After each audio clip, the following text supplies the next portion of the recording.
the T-34. Even if you're not a massive World War II buff, you've probably heard of it. It's an absolute icon, a revolutionary piece of machinery that totally changed the game for armored warfare. But here's the thing. To really get what made this tank a legend, you can't just stare at blueprints and stat sheets. No, you have to look at the people inside it. So let's just jump right into the thick of it with a question that sounds, well, almost impossible. Imagine this. You are a prisoner of war. You're deep inside enemy lines, and your only chance, your only shot at freedom, is the very tank that you were captured in. I mean, how on earth is that even possible?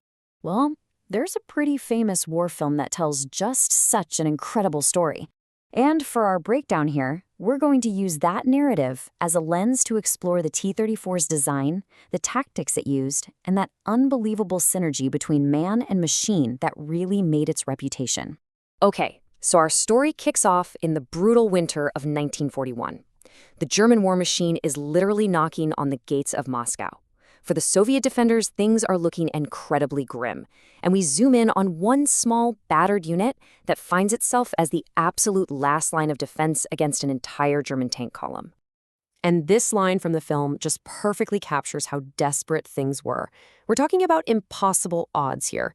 One single tank, a brand new junior lieutenant named Ivushkin's suddenly in command, and he's up against a whole company of panzers. It's a suicide mission, plain and simple. So what do you do in a situation like that? You get clever. You get real clever.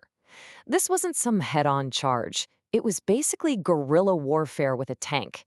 They used a village as camouflage, literally turning a haystack into a deadly hiding spot so they could create a point-blank kill zone. And you know what? The T-34 was the perfect machine for this job. Its sloped armor was revolutionary. It could literally bounce a shell that would have torn right through other tanks. Its speed and agility meant it could hit and run, fire a shot, then quickly get out of there and pop up somewhere else. And those wide tracks? They let it cruise over the mud and snow that completely bogged down the German panzers. And the plan works. Against all odds, this one lone T-34 just decimates the German column. But in that ferocious firefight, their tank gets disabled, and the crew that survives, including Commander Ivushkin, they're taken prisoner. And just like that, their fight seems to be over. Or is it? Now the story shifts. We're in a German prison camp years later. But listen, this isn't just any old camp. The German command has a very specific and honestly very strange plan for these particular Soviet tankers. Get this, the Germans actually respected the T-34 so much that they planned on using a captured one, manned by a veteran Soviet crew, for live fire training exercises. They would be the ultimate sparring partner to get German cadets ready for the real thing. It's a pretty chilling plan, but wow, it tells you everything you need to know about the T-34's fearsome reputation. And they weren't just using any old T-34 either. Nope, they gave their prisoners this, the T-34-85. This was the upgunned model, designed specifically to take on the newer, heavier German tanks like the Panther. That 85mm cannon was an absolute game changer, and the Germans knew they had to figure out how to fight it. So the crew gets their orders. Fix up this captured tank for the training exercise. They're basically being told to prepare their own execution platform. But as they're working, they find something that turns the entire German plan completely on its head. While they're doing the grim job of removing the bodies of the fallen soldiers who last operated this tank, they find something hidden inside. It's like a final act of defiance from a crew that never gave up. 6. That's it. This one single number is their entire arsenal. It's their only hope. 6 live shells somehow overlooked by the Germans. All of a sudden, this training exercise isn't an execution anymore. It's an opportunity. The most insane, long-shot prison break you could ever imagine is born right there. 6 shells to freedom. And this sets the stage for the ultimate confrontation.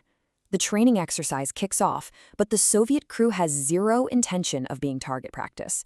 They are planning to escape, and it's going to lead to a direct showdown between the two most iconic tanks of the Eastern Front. So let's break down the matchup here. You've got the German Panther. It was an absolute beast, designed to be a long-range sniper with a wicked high-velocity gun and thick frontal armor. The T-34, on the other hand, was a faster, more agile brawler. It wanted to get in close and mix it up. Two totally different tank philosophies about to collide. So the exercise starts. The German cadets are probably thinking, this is going to be easy. They could not be more wrong. The T-34 just roars to life. It uses its first few precious shells not to shoot at targets, but to blast the command tower and smash right through the main gate. The escape is on. After this chaotic chase, it all comes down to this. It's like something out of a movie, a classic duel. The escaping T-34 faces off against the German tank commander, the same one who captured them years ago, now in his own Panther, on a narrow bridge with absolutely no room to retreat. 1 in 1,000. That's the commander's own assessment of their chances. They are outgunned, they have barely any ammo left, and they're cornered. Winning this is going to take more than a good tank. It's going to take an absolute stroke of genius. The strategies couldn't be clearer. The Panther wants to keep its distance, use its amazing gun to just pick them apart. The T-34 has to close that gap, use its speed and agility to get in close where the Panther's gun is less of a threat. And they've only got one last shell. So in the end, they fire that last shell. But it's not a killing blow. It's a distraction, a perfectly timed shot that glances off the Panther's armor and blinds its crew for just a second. In that split second, the T-34's driver slams the accelerator, using the tank's speed not to run, but to charge, forcing a massive collision that sends the Panther tumbling right off the bridge. They win with driving skill, not firepower. Just unbelievable. That incredible climax, it's more than just movie drama. It captures the absolute essence of why the T-34 became such a legend. See, it was never just about the steel. Make no mistake, the T-34 was a brilliant design. It was simple enough that they could crank them out by the thousands and effective enough to take on technologically superior enemies. But its legacy, its real legend, was cemented by the men inside. The crews who used its unique strengths with incredible ingenuity, courage, and the sheer will to take that 1 in 1,000 risk. Which really leaves us with one final question. I mean, historians can sit around and debate armor thickness and gun calibers forever, but after hearing a story like this, you have to ask yourself, was the T-34 really the best tank of the war, or was its true secret weapon the incredible, unbreakable spirit of the soldiers who called it home?